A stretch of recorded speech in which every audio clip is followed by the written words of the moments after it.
Susannah Wilkinson from Herbert Freehills, joined by a star-studded cast here. I'm going to give each of them a chance to introduce themselves. Why don't we just start here and we'll have to share the mic. Sure, thanks. Oh.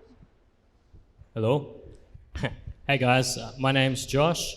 I'm the founder of Digital Surge. We're a cryptocurrency trading platform that makes it easy to buy and sell more than 300 cryptos. Thank you. James Elia here, General Manager of Coinjar, responsible for growing the Australian business, currently operating in Australia and the UK.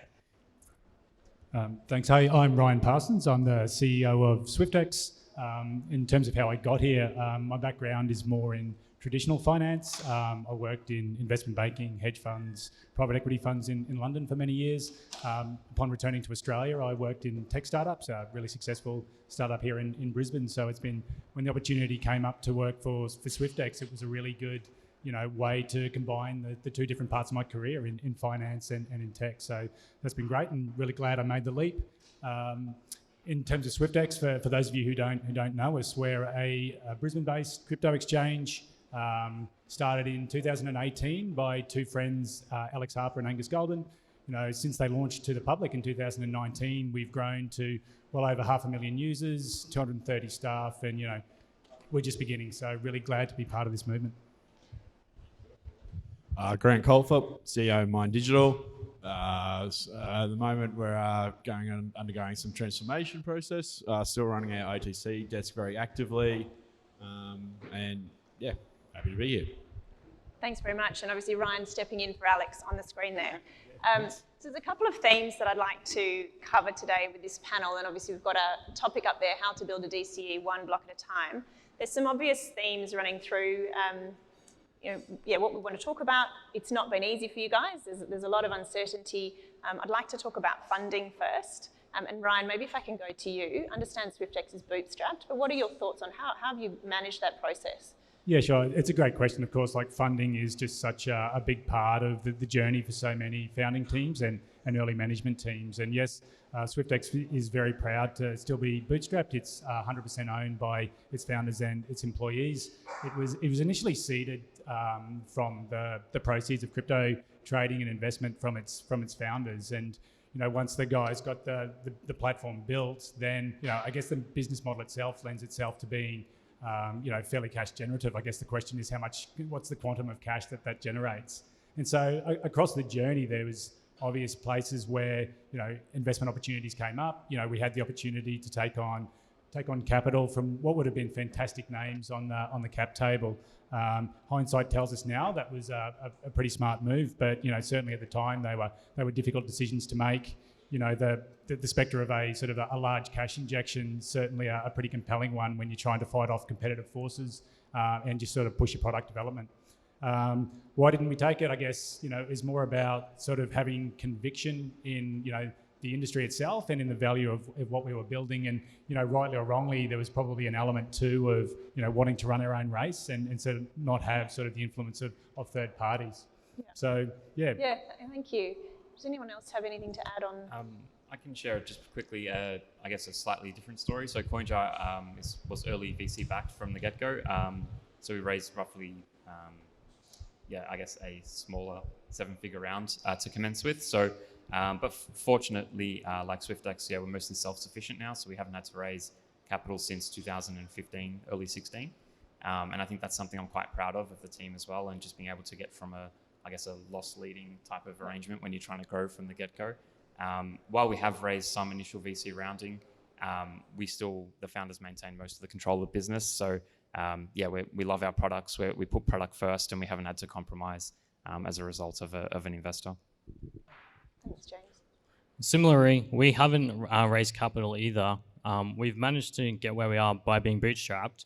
And I guess similar to what Ryan said, it just sort of depends if we have the right opportunity for the capital. And it's probably going to be more strategic partnership as per just the capital. I'd also I think it's from the question from a DCE's point of view also is ensuring that you have a strategic partner who understands the business. If they want to come on board, if they want to be a board seat, for example, they have to understand that they're taking on an AML risk, that they're taking on a bunch of risk that they wouldn't normally take on any other type of business. And I think that's the biggest thing that I think is really difficult in this space is to get, there might be people willing with patient capital to come involved into these businesses, but then when traditionally the way that they want to, express control and influence within the business is obviously within being involved within the board, is it really becomes quite a difficult thing to navigate. Yeah, so just picking up on a couple of those, the other challenges along the way, obviously there's a couple of high profile ones, debanking, insurance challenges. Does anyone want to speak to those challenges along the way and maybe how you've addressed them? I'll kick off, I guess. I think it's well known, the difficulties that the industry as a whole in Australia has faced. I think, the industry, in my eyes, I think has done an exceptional job of being self-managed and self-regulated. I think there's been very, very few bad actors within the space here in Australia compared to, you look at, offshore, even just recently, you look at there was a huge, issue there in Turkey. I think we have done incredibly well as a country, but the members of this community in this country have done exceptionally well, I think, to be pretty good at self-policing. I think ultimately the challenges we've all faced are still, the hard thing with them is there's still no clear guidance on any of them, the real ones, like, banking, insurance, still really hard to navigate that in any way, to have, super confidence over it. But I guess now, like all the gentlemen here on the panel with me, is, there's been years of operation. And that's really what you just lean back into now. You can point to demonstrable track record, demonstrable compliance. You can show that you've, put your AUSTRACs in, you've put your, exception reports in, et cetera, and that seems to be carry favour. Yeah, I guess debanking as an issue is one that, as you mentioned, Grant, sort of affects us all. It manifests in so many different parts of what we do, everything from customer fiat, onboarding and offboarding, just our access to global liquidity pools, and just everyday operational banking, and the manoeuvring that we are required to do to sort of, get around the obstacles that are in our way, just add to such cost and complexity to what it is that we're doing. I guess the biggest problem that I have with it is when it sort of impedes the customer experience and erodes confidence. The limited choices for banking mean that there's limited banking infrastructure and capacity in that infrastructure. Look, the providers are doing a great job about it, but they certainly can't cater to that. And so when we have these times of really intense activity, and we all know what that looks like in this space, naturally there's limited capacity and things break. And what happens there is customers lose confidence, where as digital currency exchanges, we're sort of the first point of call and the entry point for a lot of people into crypto. And so when people who have some preconceived idea, it's a little bit self-reinforcing when my deposit won't come through, it won't go back. And so, crypto's a scam. It's not an investable asset class. And, it's really, really important for us to sort of move that issue forward. I definitely can agree with Grant's first point around self-policing. I think, all the DCEs in Australia have set a high bar from the get-go, and, we haven't been afraid to do that. So I just want to really commend everyone on that. Like, for example, Coinjar 2013, we were KYCing customers 5 years before the AUSTRAC regulation came in. Not to do a plug, but I think that's just, I guess, with everyone here today, representative of sort of our commitment, and we're not shying away from anything. And we've all built businesses now, like we're real businesses. We have, between 10 to 500 employees, and we're not going away. So, we've been quite conscious, although we've, I guess, struggled with the debanking in the past. We've been, I guess, quite cautious not to badmouth the banks, because personally, I think they're going to do a 180 if they haven't already started to do. And obviously, we need banks as crypto exchanges being the bridges between traditional finance and this new crazy Web3 world. So, don't, just keep that in mind. We're going to need them in some form, some shape or form in the future. And my prediction is that, that they will do a 180. So I look forward to that. Thank you. Yeah. Hello. Yeah, it's definitely been a struggle in the early days dealing with the banks, and very disruptive. But it's good that things are starting to get better. We now do have payment providers that are willing to work with us, and we're starting to see a clearer path forward with regulation. And as like the other guys said, we're now seeing the banks starting to look at crypto. You've seen the announcements of Combank and ANZ with their stable coin. So they're definitely starting to take the industry serious. And I feel once there's clear regulation from the government, there's licensing, people will actually feel more confident, and we can hopefully re-engage with the banks, the ones that close their accounts, and have a healthy relationship with them again. Hopefully. Hopefully. So look, I'm not quite sure when we're going to get the time, but it's going to be pretty quick. So I might just give you all an opportunity to kind of, your key point that you want to leave, a message that you want to share to the audience. I'm really interested in some of the ideas that popped up. Grant, you mentioned community. I know, James, we've had some conversations around the importance of community. Ryan, you touched on that sort of user experience. Interested in any trends you're seeing in terms of the user base. So yeah, maybe if we start with, well, do you want to start, James, with some comments on community? But I basically welcome, your final parting comments. I guess like the key theme reflecting before coming here today was, we've had a tough upbringing, but I wouldn't really change any of that, because it's meant that we've had to think a bit differently, prioritize, different ways of doing things, and that's where the innovative stuff happens. So I wouldn't change anything.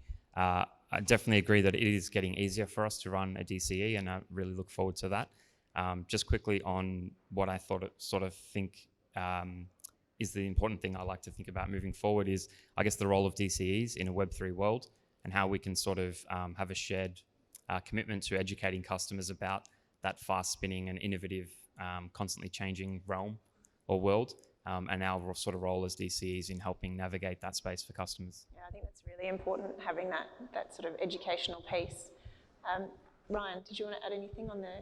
Yeah, I mean, as a business, I guess that Swyftx sort of started out to deliver sort of accessibility and do that in a way which provides a great user experience, and that's kind of the ethos that has been carried through right to today, and it's around everything that we do, and whilst sort of we've had some sort of regulatory headwinds, which would still persist today, but we're obviously seeing some really positive moves in that space, and I'm really hopeful about where that'll end. It's still pleasing to see that the demographics that we see across our customer base is changing. We've certainly moved on from the personas that were the most likely to trade crypto in the past, and seeing just a really great cross section of individuals and demographics, and that's the future's certainly bright in that regard, particularly with the challenges that we face so far. Great. Yeah, I think just to touch on the points that the panel members have made, I think this is I think DCEs, I think just exchanges globally have been unfairly burdened with the task of being everything rolled into one, which is not in any other industry. You look at that, it's very, very unusual to have the gateway, the access point, to be then also the person who should be the protector of the consumer, the watchdog, the self-regulator, and this is a burgeoning field as well. So it was even a triply double difficult task. Where I think that is, though, where that's going now, is I think we're going to start to see the evolution of where we will start to see some DCEs or some exchanges just in general will go down to that path. They will be the computational thing, like we see like the NASDAQ New York Stock Exchange, and I think you'll start to see others morph into more like you would think as traditional financial entities, like within the stockbroking wealth management world. Thank you. Josh? Yeah, well, I see the role as the DCE. We are the first entry point for a customer to get into crypto, and I mean, we all want to see the industry and the community grow. So I find it's our responsibility to deliver that great customer experience, and that's always what we've been about, is the customer first, trying to make the process easy and frictionless as possible. I mean, like the others said, crypto, for a lot of people, like, they have the friction from the bank, so they're already cautious and wary about is this a scam, is it not a scam? The reputation that it's had, and we've kind of had to fight against and sort of demonstrate through time that we are legitimate and we are here to stay for the long run. Yeah. So that's it. I think we're at time. But it sounds like, just one parting kind of comment, it sounds like we're all optimistic about the future. It's obviously a key point in time. There's a lot of regulation being thrown around, talked about how we can make Australia a centre of excellence for this. But thank you all for the work that you've been doing, driving the industry forward, and I hope you keep going with the community engagement, and wish you all the best. Thank you.